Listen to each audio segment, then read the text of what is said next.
Tonight's Stupid Human Tricks and Kevin Kline on The Late Show with David Letterman. Ladies and gentlemen, tonight's show is so easy, a child could watch it. Here on CBS. Get live with CBS on Prodigy, the nation's most popular online service. Go behind the scenes of The Late Late Show with Tom Snyder. Talk with Tom and his guests online. Tell us what you think. Get program information. Even take a special Tom Snyder trivia quiz. To order Prodigy, call 1-800-PRODIGY and ask for the CBS offer today. We're with Marvin Zonas in New York City and Michael of a toll-free from Clay Center, Kansas. Hello. Yes, Tom, I wanted to tell you how much I enjoy your show. Thank you, sir. I appreciate that, and I thank you for watching us tonight.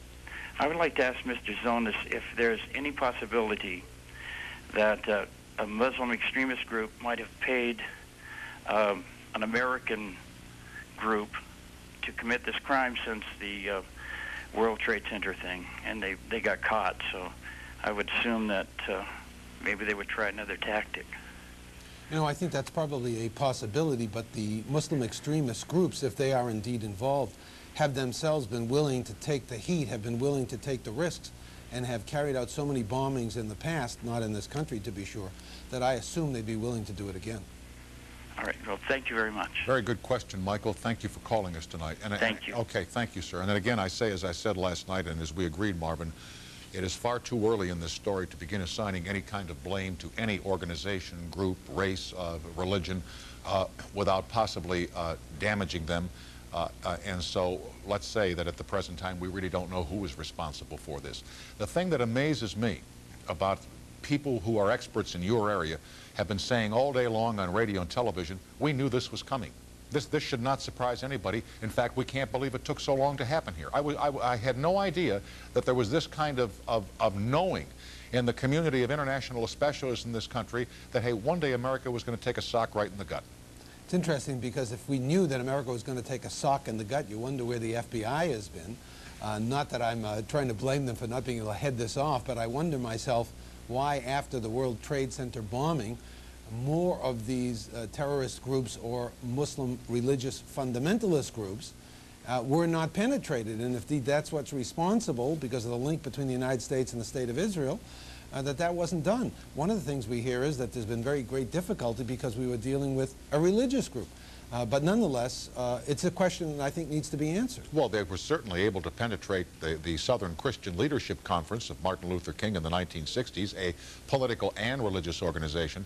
But the larger question is why people such as yourself and Richard Dickmajian, who was here last night, who I believe is known to you, and others in the security and terrorism field, haven't issued some public warnings, or have you been doing that and have they just fallen on deaf ears? Well, to be fair, first place, nobody, and probably with very good reason, listens to academics very seriously. Having said that, however, I think it's fair to say that a lot of us have been, quote, issuing public warnings, and I think it's clear that we have been worried for a very long time that the United States being the principal backer of the State of Israel being viewed as responsible for the oppression of the Palestinians, sooner or later the United States was going to get it. And I think that the feeling was that the World Trade Center bombing, at least, didn't come as a surprise. And, of course, as you say, there'd be a great deal of skepticism if a professor from the University of Chicago were to go on national television, on the Dan Rather News, and say, by the way, there's going to be a major explosion, a terrorist explosion at a federal building in Oklahoma City or anywhere else. We would look at Marvin Zonas and say, what are you, nuts?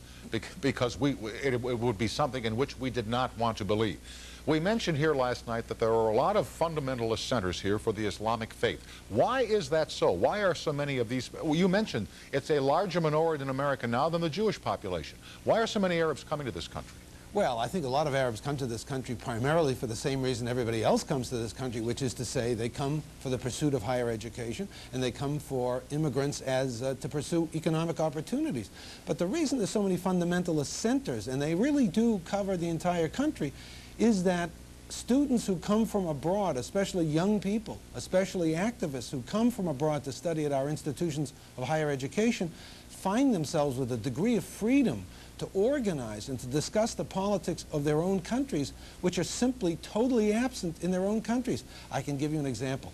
I was contacted by the government of Malaysia many years ago because they were deeply distressed at the rise of profound anti-government Islamic fundamentalism among Malaysian students in the United States. And where in the United States? Southern Illinois University in Carbondale, Illinois.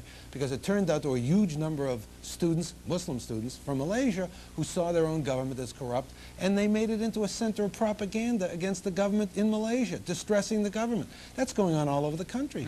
And then it's safe to say that most, if not all, of the Arabs who come here in pursuit of academic freedom find religious freedom here and find America a great country and therefore support it a great deal rather than hate it. Would that be a fair statement? I think that's absolutely the case. And most of these students, after they have received their higher education, become skilled professionals, don't want to go back to their countries and devote their talents and their energies and their skills to building this country.